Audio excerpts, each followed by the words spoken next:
As you're aware, the public element of today's meeting is being live streamed, and those participating have given consent to their inclusion. The recording will be available on the City Corporation's YouTube channel following the meeting, where it shall be retained for up to 1 civic year. Chairman, are you happy that I move to apologies? Yes, please move to item 2 and item 3. Thank you, Chair. Apologies for absence received from Alderman Sir William Russell, our Chairman, Alderman Sir Nicholas Lyons, Alderwoman Dame Susan Langley, DBE, Alderman Christopher Makin and Alderwoman Jeanette Newman. Item 2, Chair, I'm not aware in advance of any declarations under the Code of Conduct in respect of items on today's agenda, unless there are any to declare at this point. No. So we move then, Chair, to our election of a Deputy Chairman following notice of your resignation at the last meeting. In accordance with the Court of Aldermen Standing Orders 14 and 16, this was advertised to eligible aldermen, and we have received just one expression of interest from Alderman Vincent Keaveney. So we've not eligible yet. No. So with that being said, we therefore duly appoint and welcome Alderman Vincent Keaveney as our Deputy Chair. Let's give him a round of applause. Thank you, Deputy Chair. But as the Chair's offered his apologies, he encouraged me, notwithstanding the fact we're making this change, to at least chair half of the meeting, and that's exactly what I'm going to do. The public side, I in fact had to make a telephone call around about 11:30. So when we move from public to private, I'm going to hand over to our new Deputy Chair at that moment in time. Can I therefore move to item 4, minutes, Town Clerk? Thank you, Chair. This is, as you say, the minutes of the last meeting held on the 16th of September, the public minutes, which are for your approval. Any observations? Thank you very much. We will take those as approved. Can I, that is customary at this moment in time, a few of the Chair's sort of congratulatory notes. And one of the reasons I was keen to chair this particular piece of the agenda is because congratulations are due to our new Deputy Chair, Alderman Vincent Keaveney, for 2 reasons. First of all, many will have seen on LinkedIn and beyond that he received a special award for outstanding contribution to social mobility at the very recent UK Social Mobility Awards. And then later this week, Vincent will be in Ireland to receive one of this year's Tip O'Neill Awards for the Irish diaspora. 2 amazing achievements. So let's give a big hearty round of applause. Yeah. Well done to our Deputy Chair. But as ever, if there are announcements to be made, please do let Gemma let us know. Particularly keen for them to be announced. Town Clerk, item 5, appointments. Thank you, Chair. A few housekeeping points under item 5. To begin with, at 5A, we are seeking to approve the reappointment of Alderman Christopher Makin to the Emmanuel Hospital Management Subcommittee for a second 3-year term expiring in September 2028. So that is here for formal approval today, please. Do we agree? Agreed. Thank you, Chair. Secondly, for noting at this point, we've had quite helpful advance notice from Alderman Makin that he intends to stand down from the Board of Governors of the City of London Freeman School early next year. Now, whilst their terms of reference no longer mandate an alderman as part of the quorum, it's suggested that at least one of their numbers should be an alderman, and the Chair is very keen to keep up that tradition. He'd therefore like to encourage aldermen to consider standing for this. It will be advertised to the full court in due course, but if anybody is interested in seeking further information, then we'd really encourage advanced conversations with the clerks of the board, the head of the school, and indeed with Alderman Makin, who's willing to have a conversation. So it's just to put that marker down early. Yes, to underline the fact it is a marker down. Well done to Alderman Makin for identifying this early on, and a sense of encouragement to us all. It would be a shame if we weren't represented within and from the Court of Aldermen there at that particular environment. So as the town clerk says, a marker down, please.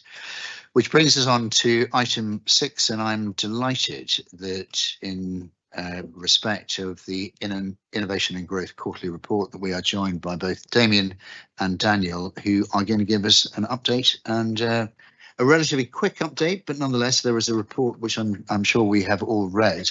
But if you can provide perhaps, Damien, some flesh to the bone, and then there will be, I know, questions coming from there. Thank you. Thank you very much indeed, Chair. And I'm sure you will have read the report, which will give a sense of the sheer level of activity, but very focused activity that there's been over the last few months. Perhaps I can bring out a few key points in doing that. And I'd start really by stepping back a little bit and looking back over the last 3-5 years. It's been a really tough time for the economy overall, for the UK, and we can see at the moment some of the headwinds are very strong, whether you're looking in terms of inflation, debt levels and so on. And UK financial and professional services have an incredibly important role to play in terms of UK competitiveness, in terms of prosperity, in terms of jobs. The work that we've been focusing on has come out of the Vision for Economic Growth, which was published 2 years ago now, and gave us a chance to really focus in on what were going to be the areas where financial and professional services could thrive in the UK, and where that thriving FPS could be helping to drive the overall UK economy. So this was not just about the city or about financial and professional services themselves. This was about the whole of the UK economy. And I think it's really worth looking at this summer's Mansion House speech, which shows several of the areas that we've been working on for the last few years being announced and being delivered in partnership with government. And there were actually no fewer than 6 areas where we had announcements in partnership with government, or areas where we were going to be delivering. One of those is the investment hub. I'll come back to that in a moment.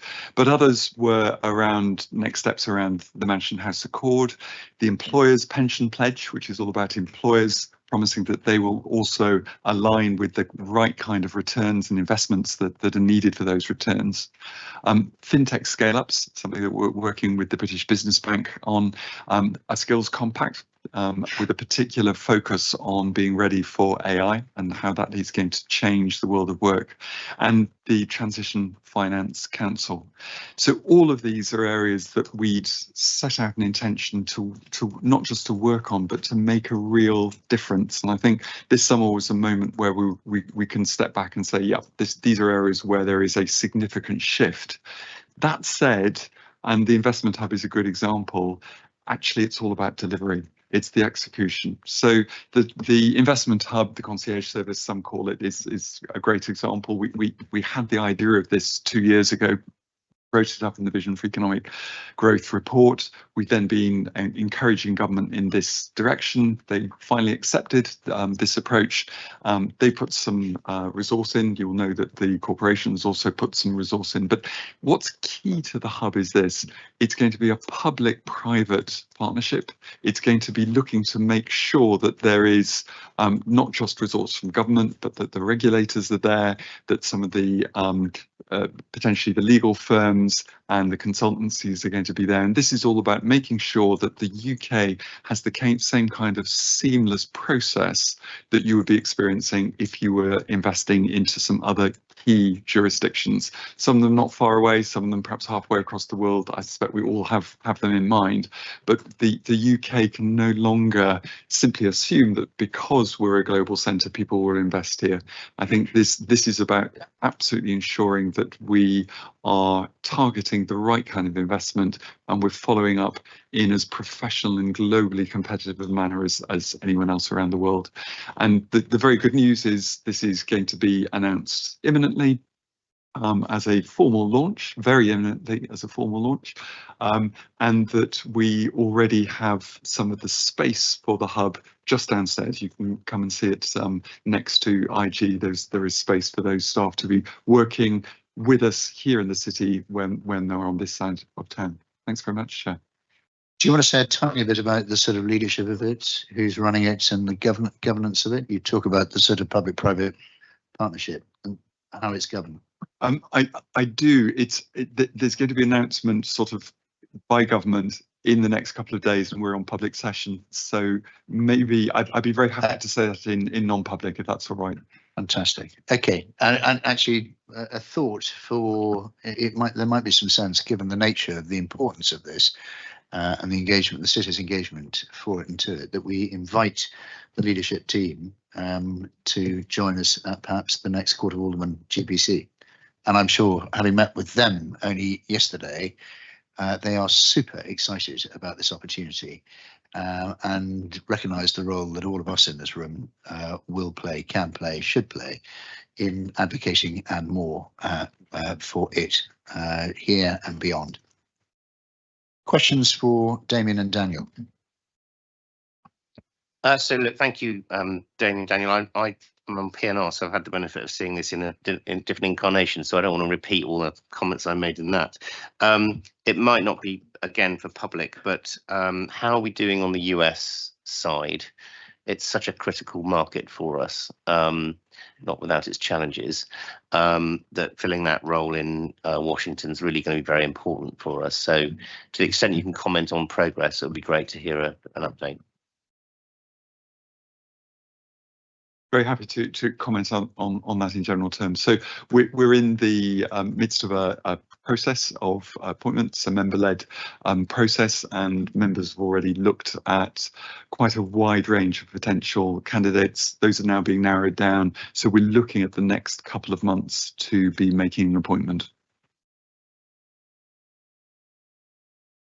Further questions for Damien? In the report, we talked about the various Mansion House boards. What's not clear is what we are doing now to stimulate from going from a target of 10% to make sure that by the end of 2026, for instance, we're at 2%, and then 27, 4%, and so on. And I don't know what thoughts there are about engagement, either by our new Lady Mayor. I know Sue's had some thoughts. And so where we are on that. It's a really critical question, because both on the compact, which is more focused on unlisted equities, and on the accord, which is broader, and so both are running in parallel. It's great to have the agreement, but it means nothing unless we're actually seeing the capital flowing.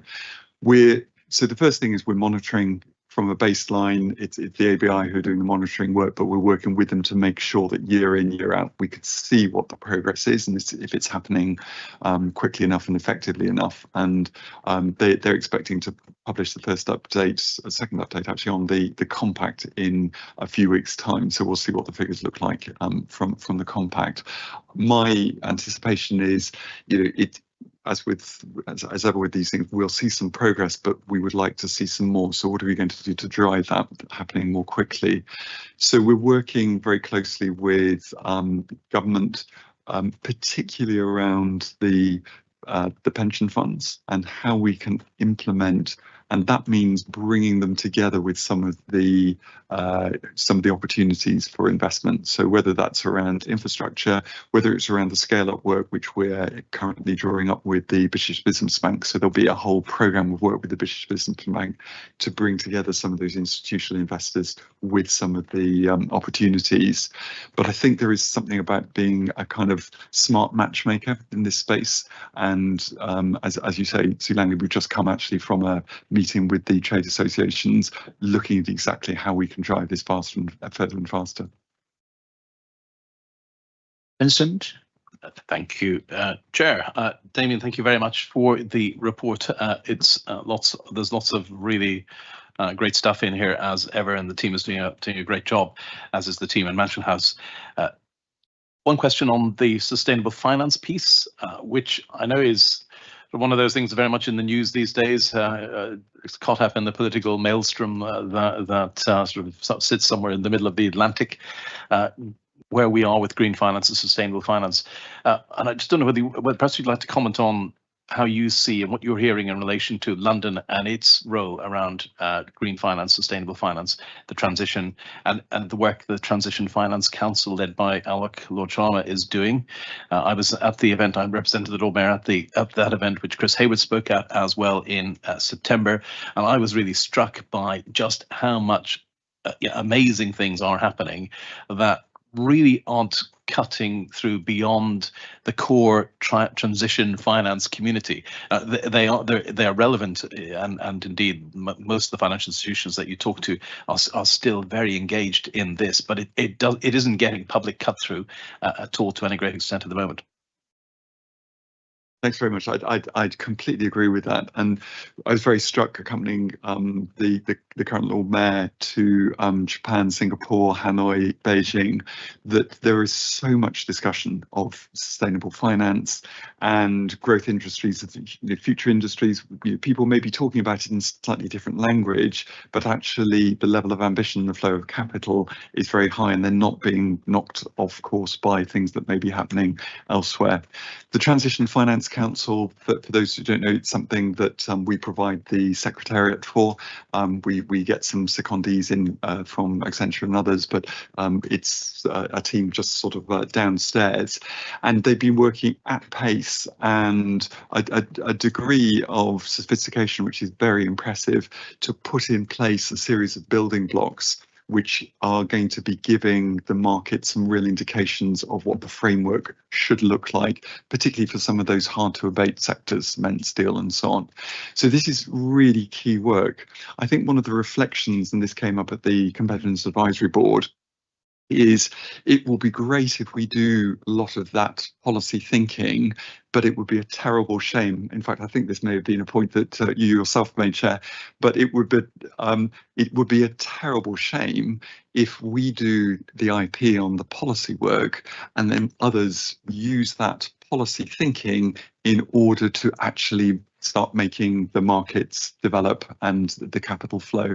So we, in parallel to all of this work that Lord Sharma and Iram is doing as his deputy, we're looking at how we can make sure that the UK and the city can be benefiting that from the get-go.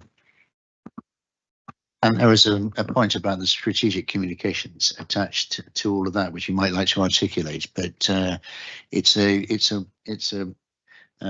little bit of a hidden secret at this moment in time. Those who will have attended Climate Action Week earlier in the summer will have seen the extraordinary energy, an event that had grown probably 4 times from where it was the year previously, and it was filling a void of certain countries and domains across the world who are not engaging in this. It is a super story, but we probably need to articulate it beyond simply the cognoscenti. Is that fair? I think that's completely fair, and we're actually doing a piece of work at the moment around not just on sustainable finance, but including that how we can get our story on what we're doing out there much more powerfully. Fantastic. Tim, Alison. Oh, yeah. Yes. I could just comment on that. I mean, it's not to pit us against New York, but they've had their Climate Action Week and there's been very mixed responses from it. It's not very good. Oh, it's still as buoyant. So, I mean, that shows that if we can keep pressing on with London Climate Action Week, we will grow that, in parallel with, so that everybody gets there. But if I could just follow up with Damien about your point, Chair, about, not letting somebody else take away the goodies. That can't be done by the Transition Finance Council because they're just the policy. So I wondered what is being put in place so that the city corporation can be leading on that or engaging, if that's okay. Thanks. Very happy to answer that. So what we're doing is, I mean, obviously we work right across the industry and we have very good connectivity. But I've just recruited as the new head of the sustainable finance team, excellent woman, Jennifer Wu, who was the global head for JP Morgan on sustainability. And what I've asked her to do is to bring that degree of commercial focus to the work we're doing, so that we're always looking at how the policy wins turn into commercial wins. How that's going to turn out, we're working up, but that is absolutely the way we're looking to frame things.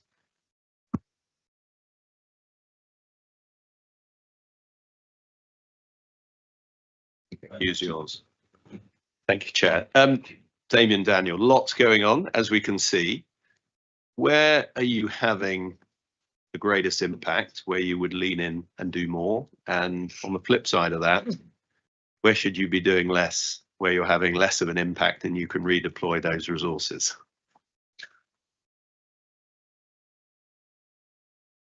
Good questions. Daniel gets the difficult questions.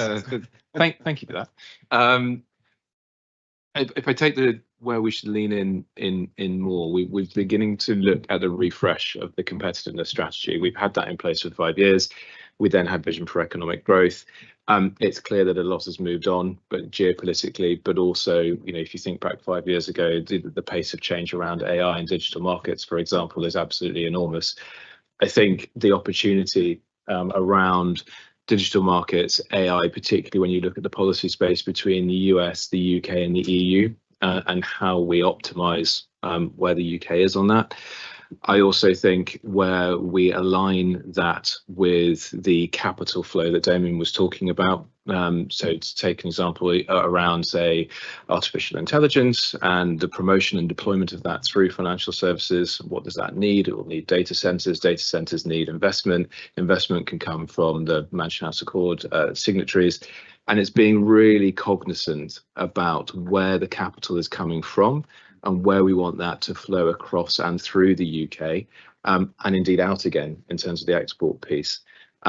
So a couple of particular areas. One is around the digital markets, I think absolutely critical. One is around the scale up gap and how we can see money moving more into venture capital, private equity and funding the companies of the future. And also I think the opportunity, particularly with the geopolitics at the moment on sustainable finance, however we potentially talk about that, is a genuine opportunity for the UK to lean into. Where does that mean that we stop or lean out of? I think that is a genuine thing for us to consider. We should be really targeted. I think we should be really focused, and Damien may well have a view on this, but the pivot, I think it's more about being very clear on those target areas of raising investment levels, digital and sustainable, and being very, very focused around where we can deliver impact. And the Accord is a great example of that. The Transition Finance Council is a great example of that. How do we build on those and not let them sort of sit on the shelf? Thank you very much indeed. Robert. Thank you, Chair. Going back to the subject of sustainability and the environment, could I just ask what our engagement is going to be with COP30? I know that we had an event at Mansion House recently, and some of the strapline of COP30 is moving from words to action. The thing that has caught my eye most is the Tropical Forest Forever facility, which I think is probably the most strategic thing that I've seen being done, or the ambition at COP anyway, and it being a supranational funding facility that is going to be available globally. There's an obvious intersection there with the world of finance, and therefore the question is to what extent we in the city may be able to participate in providing resource support capacity for that, whilst also doing good work.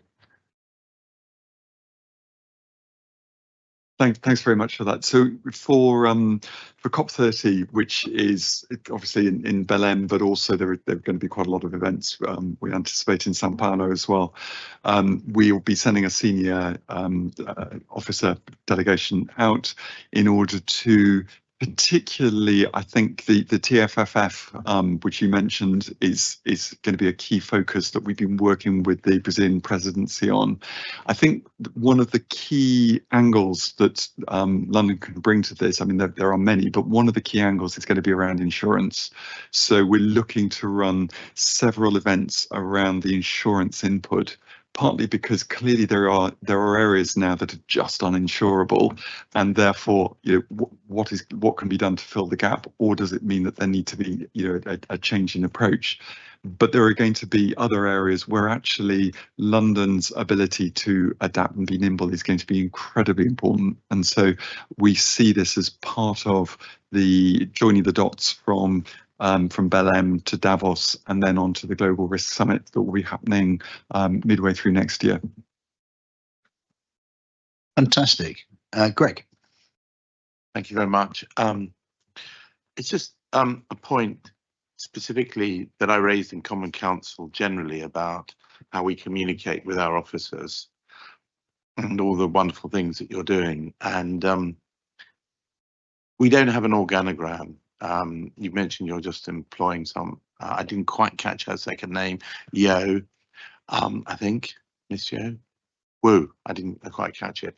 So how in the future, because, I'm a leading practitioner in environmental law.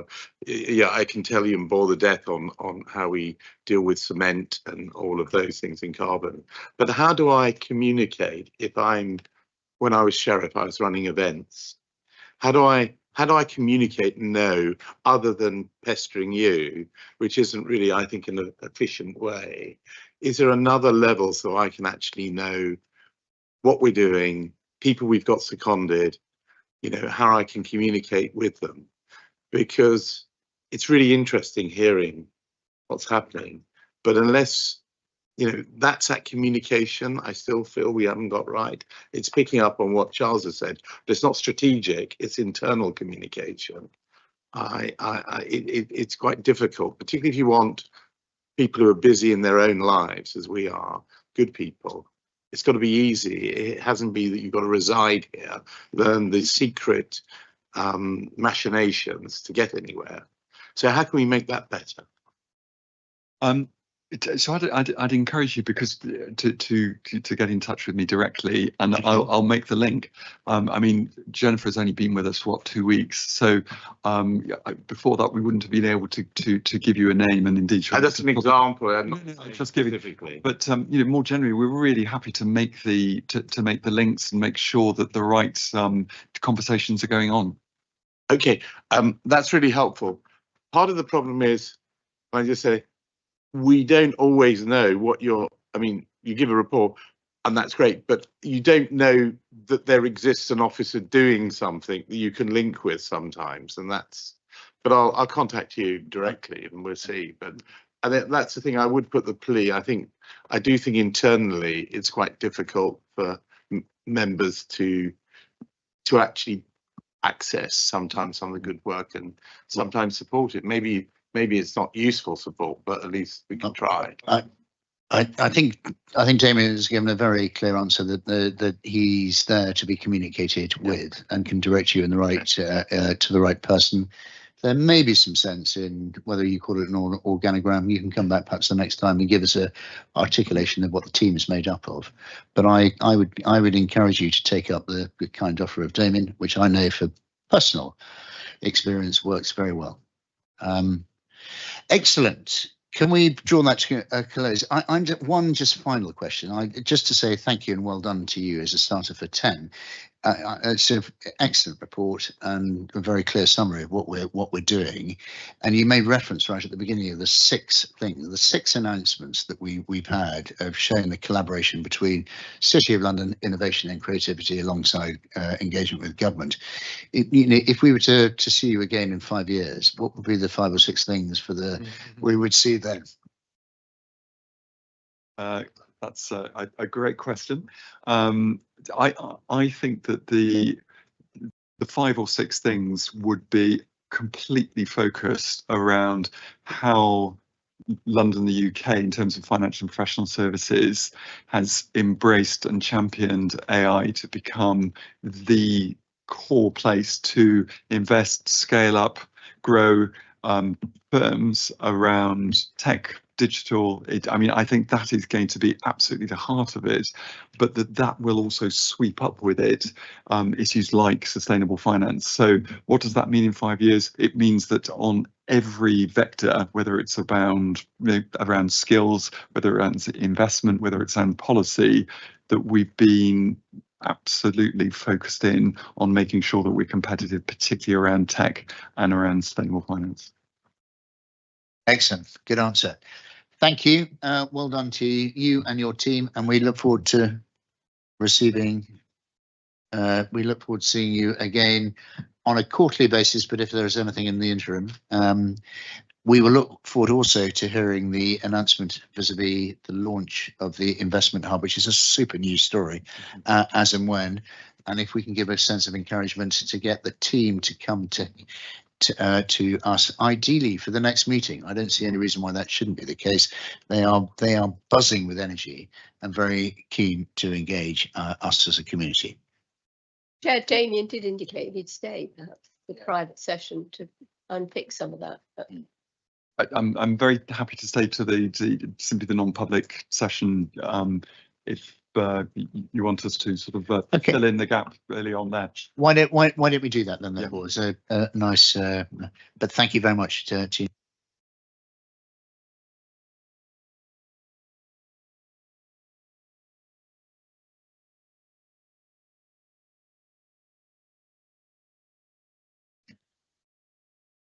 Thank you. Sorry, we're back. No questions in advance, Chair, at item 7, unless Aldermen wish to raise any at this point. And we move then, Chair, to item 8. Any other business? Not that I'm aware of. There's one item, just quickly to draw to people's attention. That's in response to my earlier request to note congratulations and appointments and more. My thanks to Alderman Emma Edham for quickly coming back, and our congratulations to her for becoming a judge and advisor of the Global Space Awards. Well done, Emma. Yeah. Good, which takes us then therefore to item 9, which is the exclusion of the public, at which point I am going to, as I said earlier, hand over to our proper deputy chair, Vincent. Thank you very much. Thank you, Chair. And with that, may I please ask for the live stream to be ended and thank those who've been viewing publicly. Thank you.